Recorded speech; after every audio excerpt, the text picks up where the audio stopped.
Home is a place to laugh, learn, and play, and a place where everyone should always feel safe.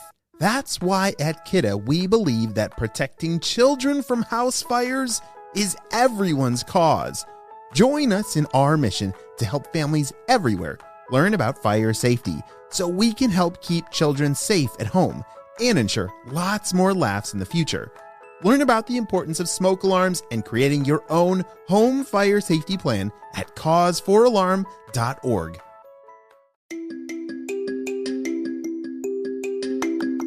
Hello friends, it's Mr. Jim and welcome back to Kid Short Stories. You know what today is? It's Saturday, which means it's definitely time to listen to Kids Animal Stories. We are doing 5 episodes every week for Kids Animal Stories, so make sure that you subscribe to our other podcast to catch up on all of those amazing adventures. Well, are you ready for part 2 of Hayden, Lee, and Neil's Lost at Sea crazy adventure? Holy smokes, are they going to make it back to the island? Let's find out. Let's go.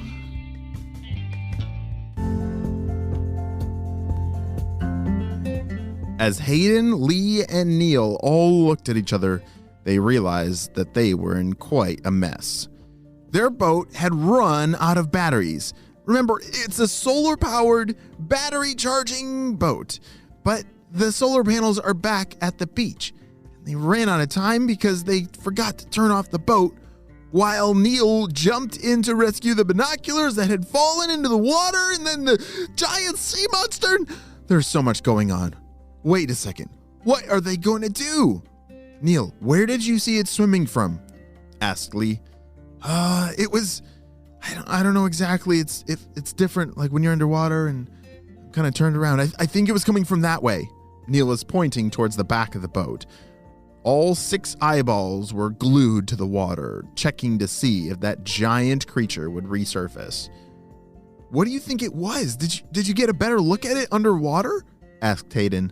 Kind of, but yeah, it kind of looked like either a shark or a whale or a ginormous dolphin. I'm not sure, but it was swimming towards me. And then I swam for my life and I got out of there as fast as I could. Boom. All of a sudden, the boat was bumped. Whoa! Did you feel that? Said Hayden. Of course we did. Hold on! Shouted Neil. All 3 boys were holding on for their lives onto this boat when all of a sudden the creature poked his head out of the water. He's gonna attack! Said Lee. Oh, whoa. Everybody calm down.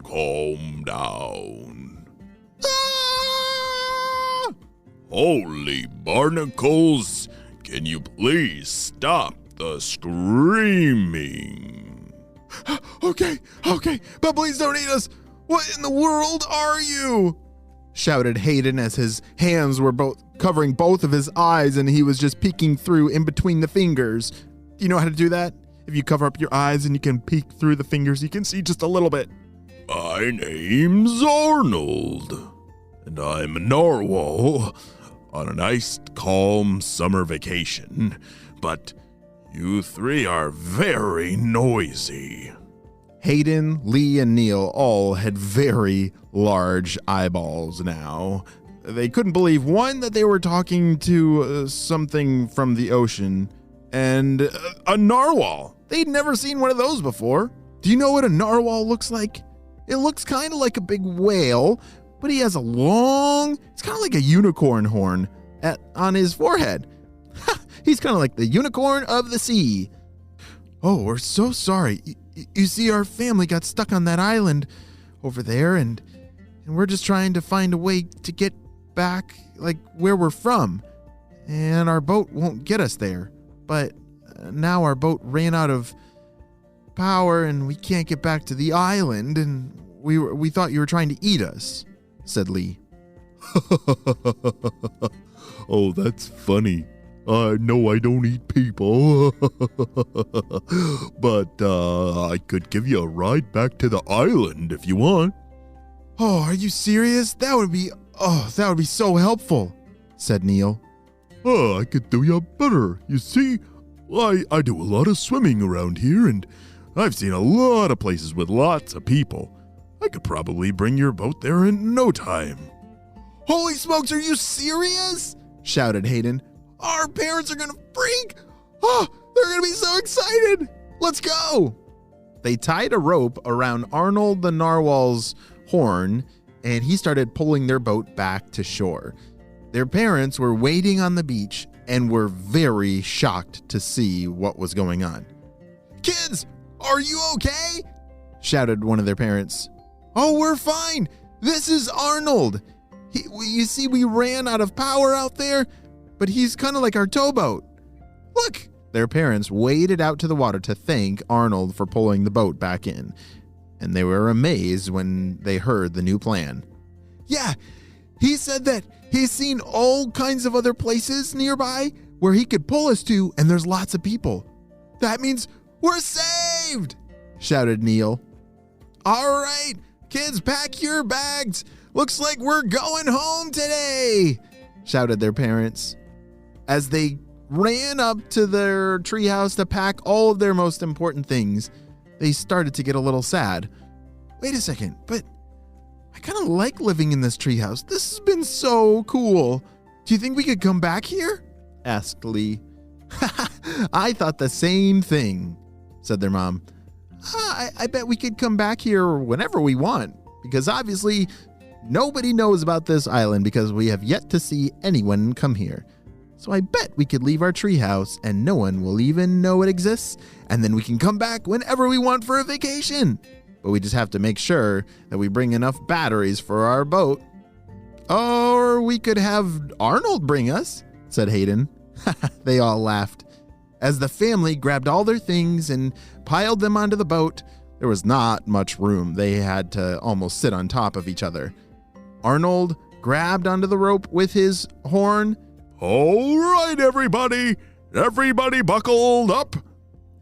We don't have buckles, said Neil. Oh, well, just hold on tight. Wow, then that is the end of our adventure. Hayden, Lee, and Neil not only found a way off of the island, but I think they also made a new friend in Arnold.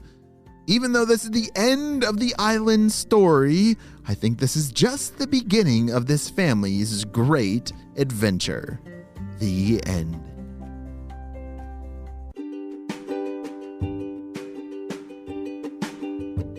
Great job, you listened all the way to the end, and you know it's how it is. It's time for Kid Shoutouts. I want to say hey to Yusuf from Nova Scotia, Emmett from Ontario, Luca from Colorado, Benjamin from California, Elliot from New Zealand, Nikki from California, Davis from Ontario, Jasper from Montreal, Eloa from Brazil, and Claire and Hugh from Virginia. I'm so glad that you're all in the Kid Short Stories family and on our spy team, because we could not stop Dr. Stinky Breath and his crew without you, my friends. Well, I will see you over on the other podcast, Kids Animal Stories, for today's amazing animal adventure. And I hope you have a super duper day.